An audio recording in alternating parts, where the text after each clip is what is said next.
I don't have email on my phone, at least not on the front screen of my phone. I obviously have it buried in a folder because sometimes you need to send something like right now, and Jen, my assistant's not there to do it.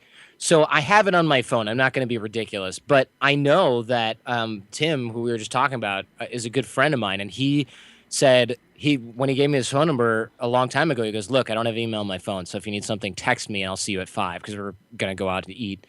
And I thought, that's a really good idea. I'm going to get rid of email on my phone. And I did. And I immediately, well, a week later, I was like, oh, shoot, I'm stuck at an airport lounge and my laptop is packed in my backpack. I don't want to get it out. I've got like 11 minutes. I really want to answer a couple of emails that somebody texted me and said, hey, did you see my email? Yeah. So or even if you just want to check something that someone sent you in an email, if you don't have it there at all, it's tough. Yeah. It's tough. And so I ended up burying it in a folder so that and there's no notifications from it. There's no badge count.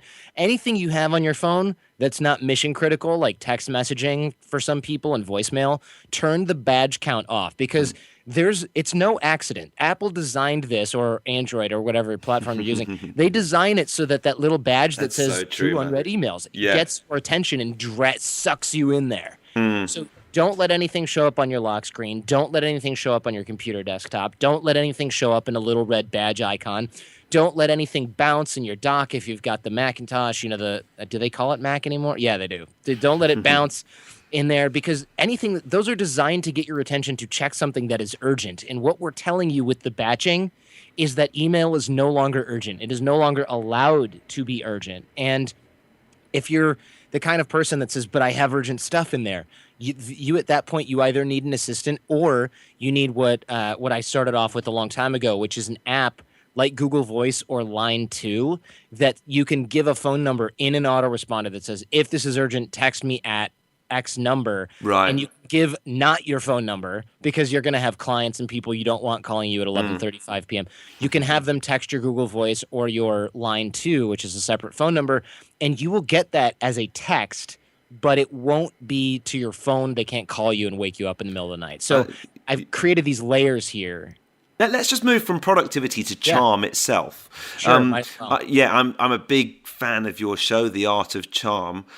With all the kind of amazing guests that you've brought on your show, is there a common theme for charm that many of them reference? And I wondered, what might be one or two of the most significant things that you've learnt from interviewing others in the area of charm? Some of the things that we've talked about on the show with Carol Dweck, fixed versus growth mindset, Barbara Oakley, learning how to learn.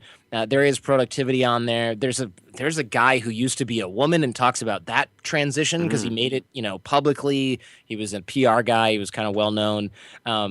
People becoming more interesting. People becoming more motivated with certain professional athletes that, as we would imagine, are some of the most motivated people anywhere because they're professional athletes, right? From the NFL or whatever, all the way over to dating and relationships and even some pseudo spirituality type stuff like Dan Millman, Way of the Peaceful Warrior, who's been on the show. And I've even had spies come on from the US and Canada, intelligence agencies, and talk about how to read people. So charm is really broadly defined with AOC, but the common theme that if there's a lot, of course, many common themes in many different areas, but one of the common themes that we teach a lot is the idea of becoming a valuable person and being able to communicate that value to others, because that's really what we have found has been a major motivator in an influencer or an influencing factor in becoming somebody who's got a great network, great personal relationships, both